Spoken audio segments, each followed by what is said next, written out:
तो ध्यान से समझना है अम्ल होता क्या है। तो मैं आपको पहले बेसिक समझा देता हूँ कि अम्ल क्या होता है और क्षार क्या होता है। तो अम्ल बेसिक ऐसी चीज होती है जैसे कि आपने अक्सर खट्टी फल खाए होंगे या खट्टी चीजें खाई होंगी, उसको हम अम्ल कहते हैं। अब आता है आपकी दूसरे चम्मच आता है आपका क्षार। तो क्षार में आपको ये देखने को मिलता होगा जैसे आप कच्चे फल है उनको आप खाते होंगे, तो कच्चे फलों को जैसे आप खाते होंगे तो वो कड़वे लगते होंगे, थोड़ी खट्टी से और कड़वे लगते हैं। तो यही उसका एग्जैक्ट उदाहरण है। ठीक है, तो यही हेलो दोस्तों, welcome back to my YouTube channel में आपका तहे दिल से स्वागत है। आज मैं आपके लिए बहुत ही इम्पोर्टेंट एवं बहुत ही जबरदस्त टॉपिक लेकर आया हूँ। कक्षा 10वीं का टॉपिक है जो आपके लिए जो साइंस का टॉपिक है। साइंस के टॉपिक के अंतर्गत आपका जो महत्वपूर्ण क्वेश्चन है अध्याय 2 में, उसको मैंने कम से कम 1 घंटे के बाद मैंने उसके क्वेश्चन को छांटा, उसका जो सिलेबस देखा, तो बहुत इंपॉर्टेंट क्वेश्चन मिले, वो आज मैं आपके साथ डिस्कस करना चाहूँगा। तो आपको ध्यान से ये समझना है कि इस अध्याय में कितने क्वेश्चन इंपोर्टेंट की दृष्टि से हो सकते हैं। तो आपको ध्यान से ही समझना है। तो चलिए हम अपने टॉपिक की ओर चलते हैं। तो मेरा नाम है अशोक प्रजापति। मैं आज आपका जो क्वेश्चन है उनको मैं आज डिस्कस करूंगा आपके साथ। तो आप वीडियो के अंत तक बने रहिए। अगर वीडियो आपको अच्छा लगे तो वीडियो को लाइक और चैनल को सब्सक्राइब करना ना भूलें, ताकि मेरी वीडियो की नोटिफिकेशन आपको सबसे पहले मिल सके। तो चलिए वीडियो की शुरुआत करते हैं। तो वीडियो के अंतर्गत मैं आपको ये बताऊंगा कि जो अध्याय 2 है, अध्याय 2 में इसका चैप्टर का नाम है अम्ल अम्ल अम्ल और क्षार और लवण। इस चैप्टर का नाम है। इसमें महत्वपूर्ण क्वेश्चन है, तो इसमें महत्वपूर्ण क्वेश्चन मैंने निकाले हैं। आपको परीक्षा बिल्कुल नजदीक है, बिल्कुल आप लग जाएगी पूरी तरह से, क्योंकि आपका जो पास है, पासिंग मार्क्स आपके बहुत निकटतम है। तो आप निकाल सकते हो इस प्रकार। अगर आपने अच्छी तैयारी नहीं की, अगर की है, तो इसको आप शॉर्टकट इन क्वेश्चनों को रट लेना और अच्छे से बिल्कुल समझ लो कि क्वेश्चन आएंगे ही आएंगे। इसके अध्याय 2 के अंतर्गत और भी क्वेश्चन है जो मैं आपको नेक्स्ट वीडियो के माध्यम से बताऊंगा। तो चलिए वीडियो की शुरुआत करते हैं। आप देखना है ध्यान से।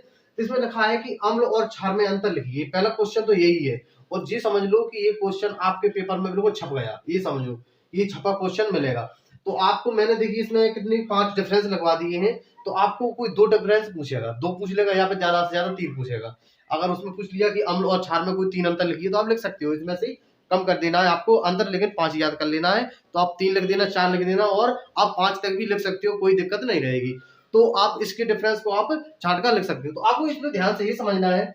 इसमें लिखा है जैसे कि अम्ल और क्षार में अंतर, तो ध्यान से समझना है कि अम्ल होता क्या है। तो मैं आपको पहले बेसिक समझा देता हूं कि अम्ल क्या होता है और क्षार क्या होता है।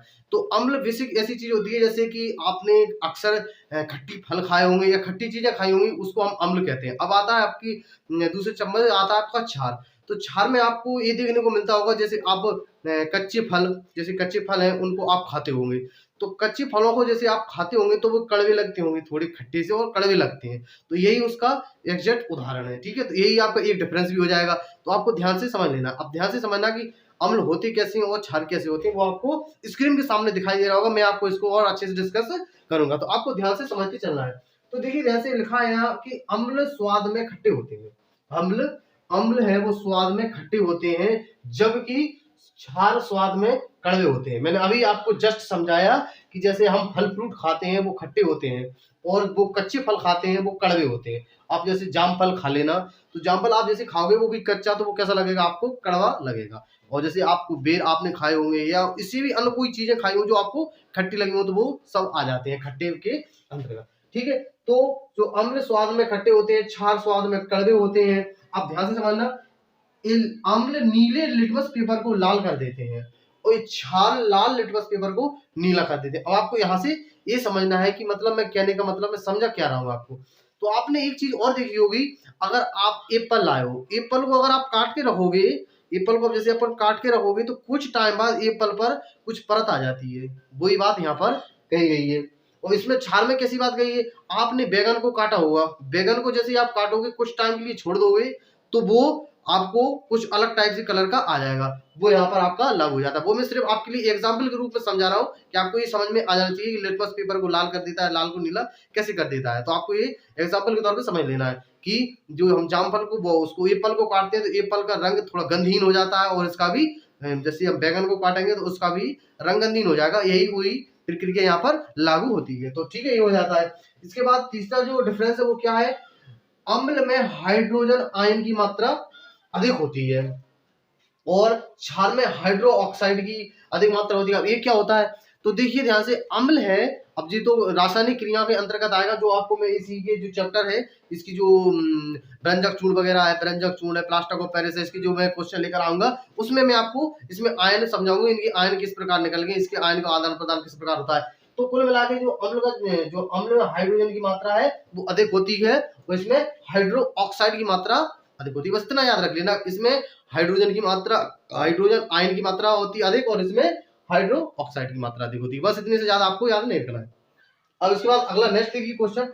तो नेक्स्ट क्वेश्चन कैसा है, किस प्रकार है, उसको आपको ध्यान से समझना है। तो इसमें लिखा है कि अम्ल का पीएच मान 7 से नीचे होता है। अम्ल का पीएच मान 7 से नीचे होता है और क्षार का पीएच मान 7 से ऊपर होता है। तो ये तो कोई रटने वाली बात नहीं है, आपको पीएच मान याद रखना है कि अम्ल और क्षार का पीएच मान कितना होता है, ठीक है। इसके बाद जैसे अब देखिए एक डिफरेंस आ जाता है आपको, जैसे सभी खट्टे फल है तो वो किसके अंतर्गत आ जाएंगे, आपके अम्ल के अंतर्गत आएंगे। और इसमें देखिए सभी कच्चे फल, तो सभी कच्चे फल इसमें आपके क्षार के अंतर्गत आ जाएंगे। तो आई होप आपको इतना जो मैंने अम्ल और क्षार का जो टॉपिक है वो डिस्कस करवा आपको बहुत समझ में अच्छी से आया होगा। अगर आपको अच्छी समझ में आ रहा है तो लाइक जरूर करना ना भूले, और ठीक है। और देखिए इसको ध्यान से समझना है, आपको एक लास्ट में एक क्वेश्चन और है, उसको आपको ध्यान से समझना है। उदासीनी अभिक्रिया किसे कहते हैं, उदासीनी अभिक्रिया किसे कहते हैं। तो देखिए इसी से रिलेटेड है, इसलिए मैंने पहले अम्ल और क्षार का डिफरेंस समझाया, वरना मैं आपको इसके और भी जो चैप्टर वो क्वेश्चन है वो भी मैं इसकी समझा सकता था। तो इसके मैंने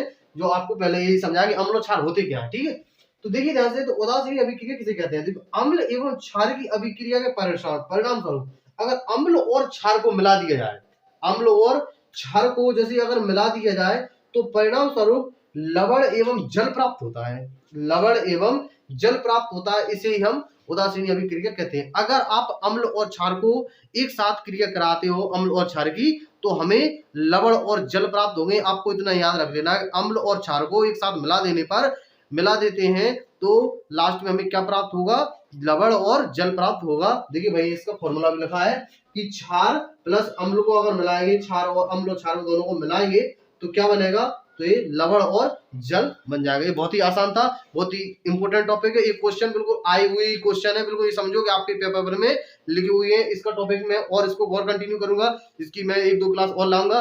तो आप इस क्लास को देखना ना भूलें, अगली जो क्लास आएंगे उनको भी देखना ना भूलें, क्योंकि मैं उसमें मैन टॉपिक ला रहा हूँ जो आपको परीक्षा की दृष्टि से बिल्कुल 100% आने की चांसेस है। तो चलिए बने रहिए मेरी वीडियो के अंतर्गत। तो चलिए मिलते हैं इसकी नेक्स्ट वीडियो में किसी अच्छे से टॉपिक के साथ। तब तक के लिए खुश रहिए, मस्त रहिए और मेहनत करते रहिए। और जाते जाते मैं आपको एक इन्फॉर्मेशन और देता हूँ कि अगर आपने अध्याय अगर एक आपने नहीं देखा है तो आप मेरी डिस्क्रिप्शन में जाइए या फिर मेरी प्ले लिस्ट में चले जाइए। आप चैनल पर क्लिक कीजिएगा, चैनल पर होम पेज पर आपको प्ले लिस्ट मिल जाएगी। प्ले लिस्ट पर जैसे आप क्लिक करोगे तो कक्षा 10वीं जो भी साइंस ऐसा कुछ लिखा मिलेगा, कक्षा 10वीं साइंस सब्जेक्ट, उस पर जैसे आप क्लिक करोगे तो मेरे सारे वीडियो लेक्चर खुल के आ जाएंगे और वो आपको दिखाई देंगे। तो जो आपकी चैप्टर नंबर 1 है, चैप्टर नंबर 1 के सारे वीडियो लेक्चर आपको दिख जाएंगे। उसको आप ध्यान से वॉच कर लेना और ध्यान से समझ लेना, उनको आप अपनी कॉपी में लिख लेना, ठीक है। और ये दूसरे चैप्टर का फर्स्ट प्रश्न है, तो फर्स्ट और सेकंड क्वेश्चन हो जाते हैं इस प्रकार। तो चलिए मिलते हैं इसकी नेक्स्ट वीडियो, तब तक के लिए धन्यवाद।